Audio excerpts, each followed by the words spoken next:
తిరుపతిలో వెంకటేశ్వర స్వామి కళ్ళు మూసుకొని ఉంటారు. ఎందుకో తెలుసా? తిరుపతి వెంకటేశ్వర స్వామి వారి గురించి ఎంత చెప్పినా తక్కువే. ఆయన దర్శనానికి లక్షలాది మంది తరలి వస్తుంటారు. అంతేకాకుండా వెంకటేశ్వర స్వామి వారిని దర్శనం చేసుకుని ఏదైనా కోరిక కోరుకున్నా తర్వగా నెరవేరుతుంది అంటారు కొందరు భక్తులు. ఇక తిరుమలలో వెంకటేశ్వర స్వామి వారిని చూడటానికి 2 కళ్ళు చాలవు. వెంకటేశ్వర స్వామి విగ్రహాన్ని సరిగ్గా గమనిస్తే ఆయన కళ్ళు ఎప్పుడూ మూసే ఉంటాయి. అంతేకాకుండా ఆయన కళ్లకు అప్పుడప్పుడు తెల్లని గుడ్డను కడతారు. అయితే మీరు ఎప్పుడైనా ఆలోచించారా, అసలు వెంకటేశ్వర స్వామి వారి కళ్ళు ఎందుకు మూసి ఉంటాయని? దీనికి ఓ రీజన్ ఉంది. ఆయన కళ్ళు విశ్వశక్తికి మించినవంట. అందుకే స్వామి కళ్లలోకి భక్తులు నేరుగా చూడలేరని చెబుతారు పండితులు.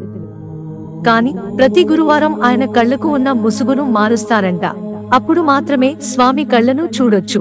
మిత్రులారా, ఛానల్ సబ్స్క్రైబ్ చేసుకోవడం మర్చిపోకండి. ధన్యవాదాలు.